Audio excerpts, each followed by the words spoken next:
Simon Mem Ches. There's Hashem. Okay, yeah. V'hinei echad. This says miksav yad kodshe. By the way, this simon is unusual because the Rebbe wrote it himself. V'hinei echad mechavre hakneses kosta b'michtav liyadidoi shahaya me'ayoshvim shama. It says there was a member of Knesset who wrote a letter to his friend, and he says that he was one of the people sitting in the Knesset be'oisna yamim terem proit milchama, in the days before the outbreak of the war. He tells about the miracles of the war, alleged miracles. And he says he himself spoke in the Knesset, and he says that at that point in time most of the Zionists didn't want to start a war.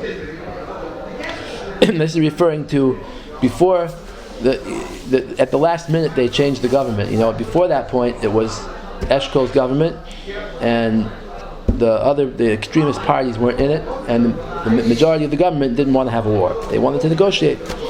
That was Eshkol's position.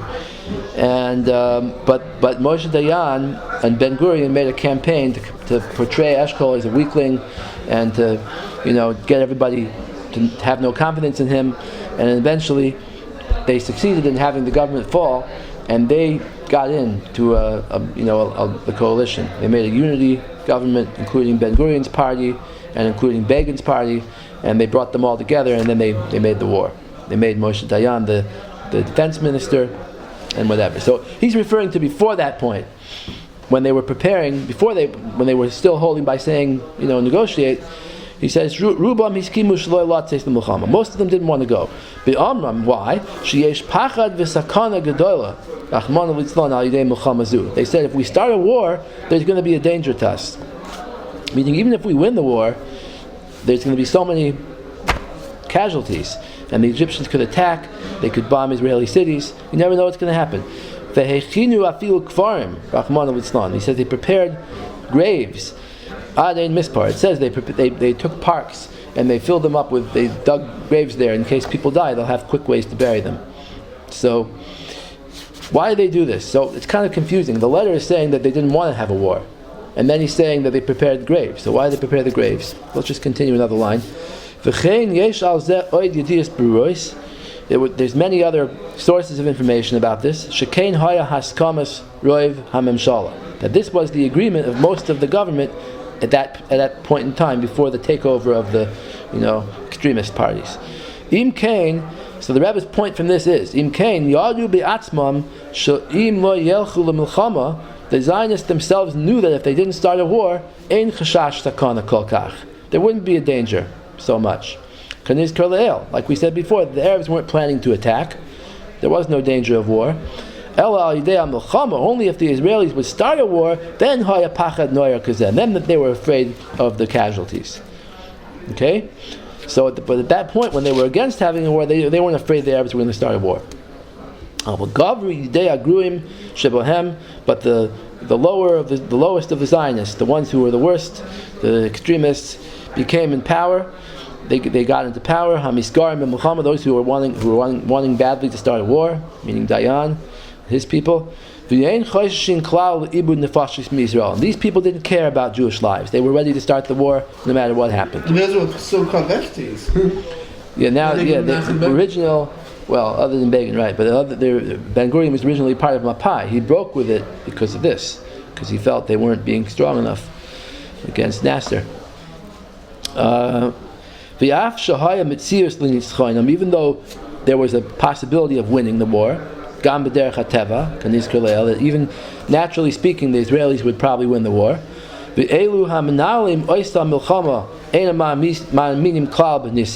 know that the leaders of the war didn't believe in miracles, so obviously they weren't doing it relying on a miracle from Hashem, right?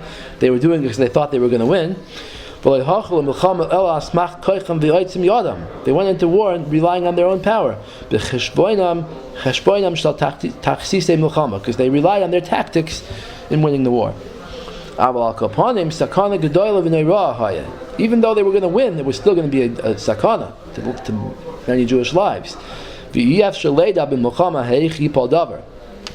can't tell how a war is going to turn out. Umishum hachi pachadu harbe mehem. Therefore, they were very afraid. Therefore, the pro-peace people said not to fight a war. But these hypocritical people, these irresponsible people, they gained power. Kach darkam. That's their way of approaching things. This possible way that they could show their victory, that's worth to them harbe yoiser, much more than Jewish lives. It's even more important than the danger of wiping out huge numbers of people in the state. There are many stories that they did the same thing in the past. They put their own lives in danger. And they put all of Jews' lives in danger. In order to have a possible victory and show and gain the glory of victory. We don't have to go on about this. So going back to the thing about the graves that they dug, I think what he means is that they knew that this was tension in the government, that maybe the pro-war people would take over, so they prepared the graves in case those people took over and there was a war. That's what he must mean. It doesn't mean they prepared the graves because they thought Egypt was going to attack, because he's saying they didn't think Egypt was going to attack. Or maybe there was a small chance. Now, this interesting thing I want to show you. We have here the actual tires from the original transcription of what the Rebbe said. This is page 19. Let's look at page 19. Test. Oh, it says. What? No, sorry. Page Yudches. This page.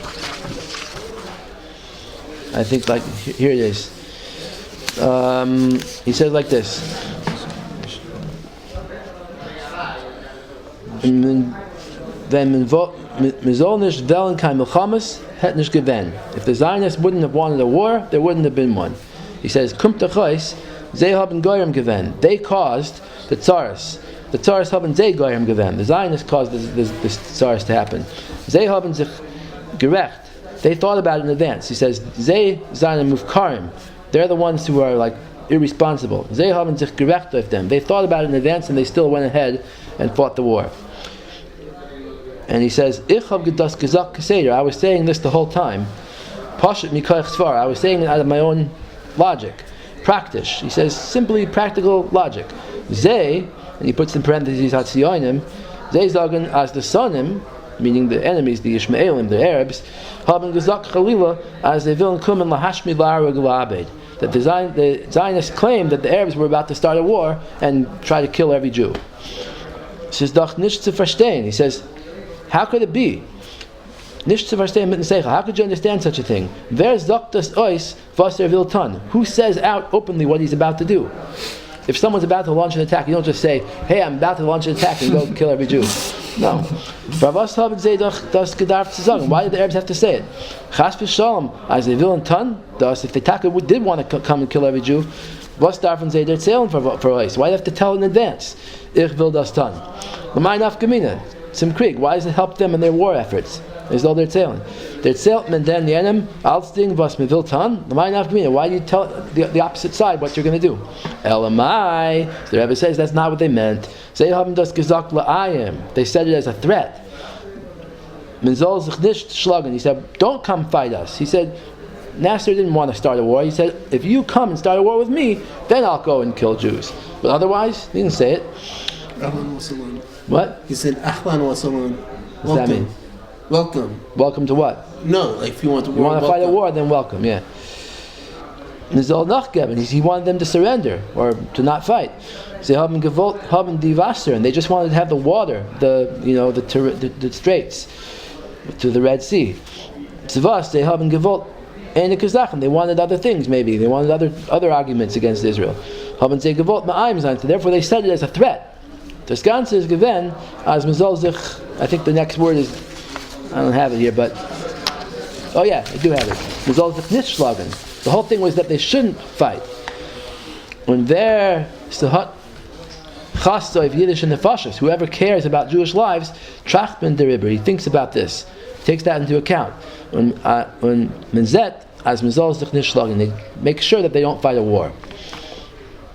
Okay, so just to show you what he's referring to here.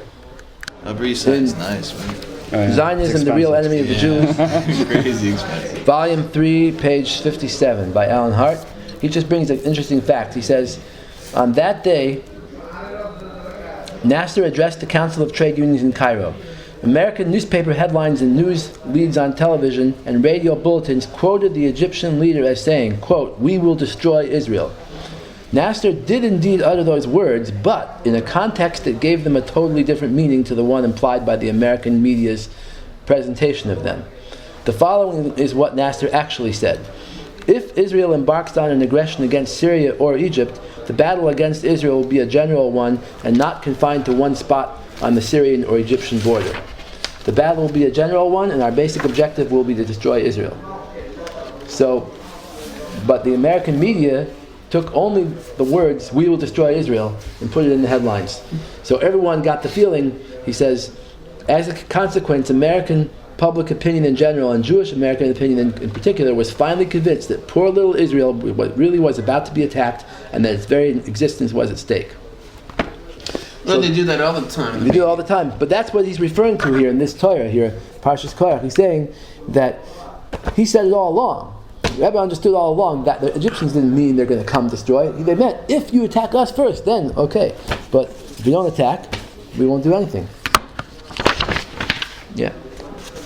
So, Chacham Adif Minavi. They write, a Chacham is better than a prophet. Above Basra? Yeah. Okay. Continuing along here. V'ayin Ramban. Okay, new paragraph. V'ayin Ramban. See, the Ramban Parshas told us, Al-Kasiv Vayivez Esav Es HaBechorah. It says that Esav, gave the birthright away to Yaakov for a bowl of soup. So V'zel Shanya, the Ramban says, Kvar Omer Atam Sheba'avuroi No'ois Lemechira. It says the reason why Esav agreed to sell it was, in his own words, Shahaya Holich Lamus. That Esav said, Hinei Anochi Holich Lamus, I'm about to die, so why do I need a birthright? So the Ramban explains, B'tsudoi Hachayas, he's going to die in hunting. Hunting is a dangerous sport. He says, the Karav Hu Shiyamus B'chaya Aviv. He's probably going to die before his father Yitzchak dies. V'ein le'b'chayra shum mala rak acharei ha'av. There's no point in being a firstborn if you die before your father, right? So he's saying, what do I need Bechor for? I'm going to die first. Uma toya loya Bechor. What's this firstborn right? This double portion going to help me? V'yomar, v'yochel, v'yesht, v'yakim, v'yelach, v'yivez. It says Esav ate and drank, and he got up, and he left, and he despised the birthright. Ki achar she'achal b'shasa chazer hasada el tzedoi. It says vayakim vayelach. He got up and went away. Where did he go? He went back to hunting. V'zu sibas bizoya b'chor, and that's the reason why he despised the birthright. Ki ein chefetz b'ksilim rak sheyochlu v'yishtu v'yastu cheftzam b'itam. That foolish people just want to eat and drink and do whatever they want to do, even if it costs them their lives. They're not worried about the future. Because the question on Esav is, yeah, he's right. If he dies first, he doesn't need the birthright. But why is he dying first? Why are you going to do something that's going to kill you? So the obvious parallel to Zionism is these people going into war. They don't care about their lives. They don't care about other Jews' lives. They just want to have the thrill of a war, the glory of the victory. All the more so in the case of Zionism, this great desire shall safek nitzachon, that possible you could have a possible victory. People who love war. That's all that they want in life. It's more important than anything than their whole life. Definitely more important than other people's lives. And the reason why they're acting this way is because the Samach Mem, the Satan, is in control of them. Umanhigam, and he controls them. He leads them. He made them go into this war. It could be that the Samach Mem knew that he knew that Hashem was not going to let the Yidden lose the war and die. So why did he bring them into the war? He still wanted the war because it would, first of all, it would lead to a lot of deaths. But more importantly, because it would increase the borders. In other words, it would expand the boundaries of heresy. In other words, more people would become Zionists because of this war. And that's indeed what happened. You see, a lot of American Jews, after the 6-Day War, that's when they turned over and became interested in Zionism. To attract Jewish souls, because that is his whole goal. Okay, Ad Kan Miksav Yad Kodshe. This is the end of the Rebbe's part that he wrote himself. Uvesefer Koimet HaMincha Le'again Miplatsk. Platsker Gain wrote several Sfarim, right? And one of the Sfarim is called Koimet HaMincha. Zatzal, he says, B'Parshas Re'eh Mivayer Ho'inyan. He explains that as follows. He says, Shal Yidei Shalo Yishtachav Mordechai Lahaman. Oh, so this is in Yana D'Yom. We're talking about Purim now. So Mordechai refused to bow to Haman. Hela Afcha Masay Al Kol Yisrael. He made Haman angry at the whole Jewish people. V'toich Dvarav, in the midst of his words, Kosav Ki Haya Nir LaAvdei Melech. That what did the people say to Mordechai? They said, Madua Ato Oiver Eis Mitzvahs Melech. Why are you transgressing the command of the king that he commanded everyone has to bow down when Haman comes? Why are you transgressing? So he says, what do they mean to say? He says, in the eyes of these people, when they looked at Mordechai, these were Goyim looking at Mordechai, he said, you're not bowing down, you're making Haman angry. Why are you doing that? The reason why he didn't bow to Haman, he violated the king's law, even though he knew that he was going to get killed for it. But they understood that. They said, people who love victory will do that kind of thing. They'll give over their lives for the sake of victory. We see that's what people do every day. People who are the kind of people who are, who love war. That's really what they're doing. People who volunteer. In America, they volunteer for the army, right? They want to go to the army. They want to protect their country. And they're willing to give their life for it. Now it could be that sometimes it's necessary, sometimes it's not. But you also have the military-industrial complex. Make money. Yeah, but those people aren't risking their lives, right? But here you have people that actually want to go. Yeah, they're sitting in a think tank instead of a battle tank. Ukvar Evenu Le'el Ba'arichas. We brought before Lama Master Nafshe Mordechai Tzaddik. Why Taka did Mordechai Tzaddik give up his life, risk his life to not bow to Haman? Alzeh. Why did he put the Jewish people in danger? So Chazal had answers to it. They said because Mordechai was Haman was either carrying an idol around his neck, or he himself was an idol that was worshipped. He had a few simanim on that. But then the question on Mordechai was, why did he come there every day? He should have just gone somewhere else. Why did he have to encounter Haman and make him angry? We said that he had a reason for it. But in any case, he says, the reason why it happened was because the kavod of Hashem was brought out through it, because Haman wanted to kill the Yidden, and the nace happened and the Yidden were saved. So there was a good reason for it. Aval Avdei HaMelech, the Haman HaRasha, the king's servants and Haman themselves, the Fidaitam HaNifsada, according to their way of thinking, Chashvu Kein Al Mordechai Tzaddik. They thought Mordechai was one of these victory-loving people. This is the way of anybody who seeks gain, seeks this kind of gain of military strength. As nefesh bi'alav yikach, it takes the life of the person who seeks it. Umafkir nafshe mineged, he puts his soul aside, means he puts his life on the line. Avur avas anitzachon, and that's the pshat. That for the sake of victory, the Zionists put their life on the line to put everybody else's life on the line, and that's why they went to war. Not because they thought it was the best and safest thing to do.